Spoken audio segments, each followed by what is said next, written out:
ஆண்டவர் ரட்சகருமாகிய இயேசு கிறிஸ்துவின் இனிய நாமத்தில் உங்களுக்கு என்னுடைய அன்பின் வாழ்த்துக்கள். இந்த காலை வேளையில் நாம் தியானிக்கும்படியாக தெரிந்து கொள்ளப்பட்ட வேத பகுதி, அது மார்க் எழுதின சுவிசேஷம் 1 அதிகாரம் 35வது வசனம். Mark chapter 1 verse 35. அவர் அதிகாலையில் இருட்டோடு எழுந்து புறப்பட்டு வனாந்தரமான ஒரு இடத்திற்கு போய் அங்கே ஜெபம் பண்ணினார். Now in the morning, having risen a long while before a daylight, he went out and departed to a solitary place, and there he prayed.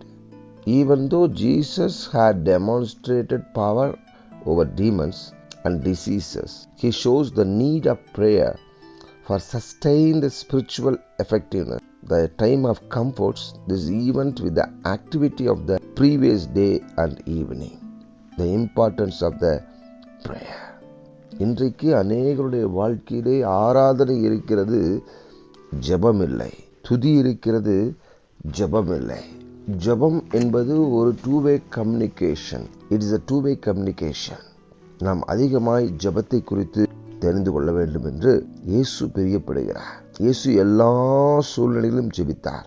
திரளான கூட்டத்தோடு பேசும்போது தமது சீஷரிடம் ஜெபியுங்கள் என்றார். ஒவ்வொரு அற்புதத்தை செய்வதற்கு முன்பும் அவர் ஜெபித்தார். தாம் சிலுவையில் அறையப்படுவதற்கு முன் சீஷர்களிடம் நீங்கள் விழித்திருந்து ஜெபியுங்கள் என்றார். அவர் தமது ஊழியத்தை ஜெபத்தில் ஆரம்பித்து சிலுவையில் ஜெபத்திலே முடித்தார். சுவிசேஷ புத்தகங்களில் குறிப்பிட்டபடி இயேசுவோடு நாம் நடப்பதற்கு ஜெபம் மிகவும் அத்தியாவசியமாக இருக்கிறது. அவர் பிதாவோடு கூட தொடர்பிலே இருந்தார். பிதாவிடத்திலிருந்து அனுப்பப்பட்டபடினா பரிசுத்த ஆவியானவரின் துணையோடு கூட அவர் இரவு முழுவதும் கண்ணீரோடு கூட ஜெபித்து தனக்கு தேவையான 12 சீஷர்களை அவர் தெரிந்து கொண்டார். ஆகவே நம்முடைய வாழ்க்கையிலே நாம் அதிகமாய் ஜெபத்திற்கு முக்கியத்துவம் கொடுக்கும்படியாக வேண்டுகிறேன்.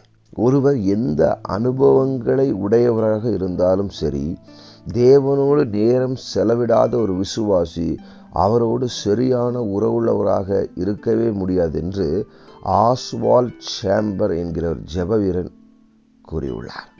கிறிஸ்துவ வாழ்வில் நாம் சரிந்து போகும் நிலை குறித்து தெளிவாக ஆராய்ந்து பார்த்தால், ஒரு தொடர்ச்சியான ஜெப முறை இல்லாதே அதற்கு முக்கியமான காரணமாகும். ஜெபம் என்பது இன்றைய பெரும்பாலான கிறிஸ்தவர்களுக்கு கடைக்கு எடுத்து செல்லும் பையை போலவும், மருத்துவமனையில் அவசியம் ஏற்படும் பொழுது மட்டும் பயன்படுத்தக்கூடிய ஸ்ட்ரெச்சரை போலவும் இருக்கிறது. அப்படி அல்ல பிரியமானவர்களே, ஜெபம் அதற்கு மேலானதாகும். ஜெபம் என்றாலே நாம் விரும்பும் காரியங்களை மற்றும் ஆசீர்வாதங்களை தேவனத்தை எதிர்பார்க்கக்கூடிய ஒன்றாக அல்ல.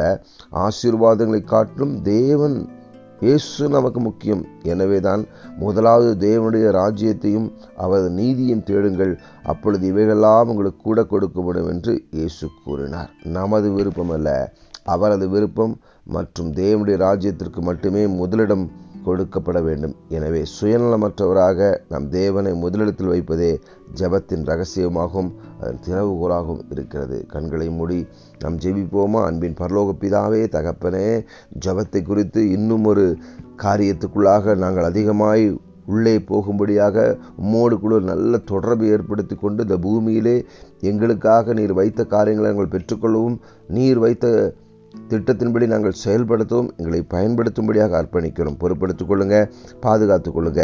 இயேசுவின் நாமத்தில் நல்ல பிதாவே, ஆமென். தேங்க்யூ. God bless you.